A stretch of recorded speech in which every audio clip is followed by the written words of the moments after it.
Group نکلا جس کا نام ہے باطنیہ. یہ گروپ کے بھی بارے میں سمجھ جائیے ذرا, یہ بہت اہم بات ہے.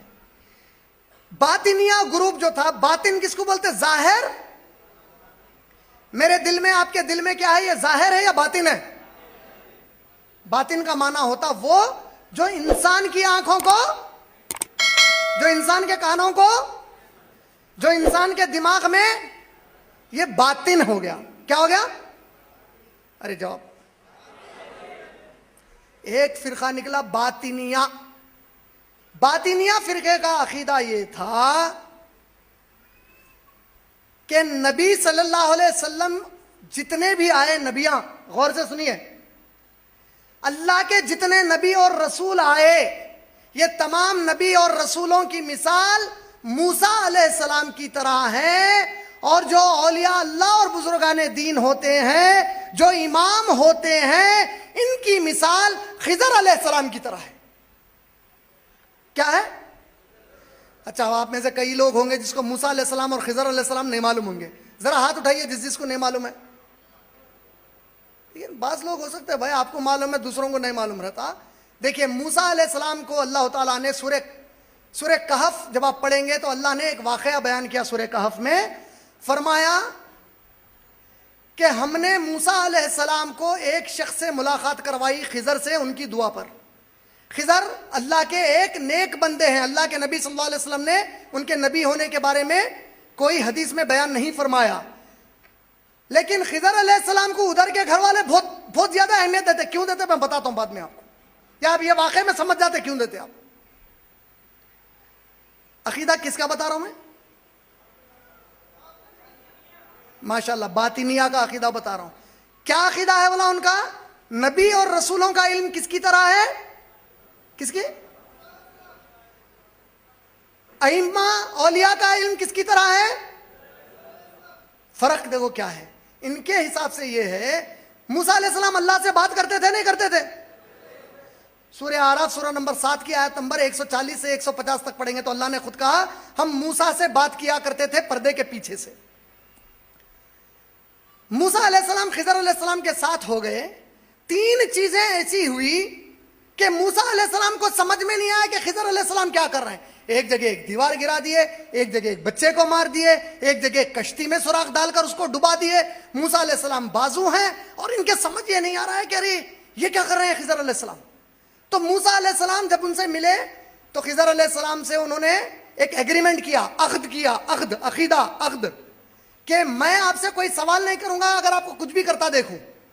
جب خضر علیہ السلام نے ایک بچے کو مارا, سورہ کہف کا واقعہ بول رہا ہوں, کوئی کہانی نہیں پڑھ رہا ہوں, تو فوری موسیٰ علیہ السلام نے پوچھا خضر آپ نے کیا کر دیا؟ انہوں نے یاد دلایا وعدہ کیا ہے آپ کا ہے موسیٰ, سوال نہیں کرنا. خاموش ہو گئے.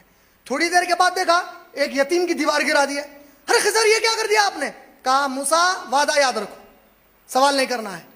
کچھ دور گئے, پانی میں کسی کی کشتی تھی, سوراخ ڈال دی. کہا خضر آپ نے یہ کیا کر دیا؟ انہوں نے کہا موسیٰ علیہ السلام آپ خاموش رہ نہیں سکتے, میں میرے اللہ کے دیے ہوئے کام چھوڑ نہیں سکتا, اب یہاں سے آپ اور میں الگ ہو جائیں گے. اچھا, اب یہ واقعے میں آپ نے کو یہ کیا سمجھ میں آیا؟ موسیٰ علیہ السلام تو بڑے ہوئے, رسول اور ان دونوں میں بڑے کون ہیں؟ کون ہے؟ کوئی خضر علیہ السلام بولے. اللہ کے رسول ہیں, اللہ کے نبی کریم صلی اللہ علیہ وسلم کی بخاری میں حدیث ہے, جب میدان محشر قائم ہوگا, جب سارے انسان اٹھائے جائیں گے, انشاءاللہ سب سے پہلی روح مجھ میں ڈالی جائے گی. جب میں اپنے چہرے کو اٹھا کر دیکھوں گا تو میں دیکھوں گا کہ موسیٰ اللہ کے عرش کو پکڑ کر کھڑے ہیں. اللہ جانے مجھ سے پہلے وہ اٹھائے گئے یا ان سے پہلے میں اٹھایا گیا. اللہ اکبر. یہ ہے موسیٰ علیہ السلام.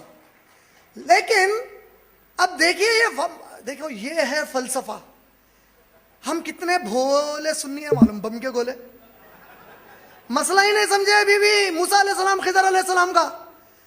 ارے یہ کیا مطلب بھائی, موسیٰ علیہ السلام یہ رسول ایسے ہو گئے, اولیاء اللہ بزرگان دین خضر علیہ السلام کیسے ہو گئے؟ مطلب یہ ہے ارے رسول اور نبی کو صرف اتنا ہی معلوم جتنا اللہ بتائے. خضر کو وہ سب معلوم جس پہ کتاب نہیں آئی مگر وہی اللہ سے ڈائریکٹ آتی. نا اس میں استغفر اللہ. نہیں سمجھے؟ نبی پہ کتاب آئی محمد صلی اللہ علیہ وسلم پر, نبی صلی اللہ علیہ وسلم کے بارے میں قرآن نے سورہ نجم کی آیت نمبر 3 اور 4 میں کہا میرے نبی اپنے سے کچھ نہیں کہتے سوائے اس کے جو میں ان پر. اب ان کے یہ مثال سے موسیٰ علیہ السلام کی کیا بات ثابت ہوئی؟ بات یہ ثابت ہوئی کہ یہ سب تو ٹھیک ہے، نبی کے بعد ہم جس کو امام مانے وہ اماموں کی مثال خضر علیہ السلام کی طرح ہے. جبرائیل آنا بند ہو گئے تو کچھ نہیں، کتاب بند ہو گئی تو کچھ نہیں، ہم جس کو امام مانتے ڈائریکٹ اللہ کے ساتھ ہیں. یہ باطنیہ عقیدے سے بنے دو بڑے فرقے. سب سے پہلے ایک علیوی جو بشر الاسد کا فرقہ ہے سیریا کا، دوسرا اسماعیلی کھجے آغا خانی. یہ دو فرقوں کا یہی باطنیہ عقیدہ ہے، اور یہی عقیدہ باقی سب کا اس گھر والوں کا بھی ہے.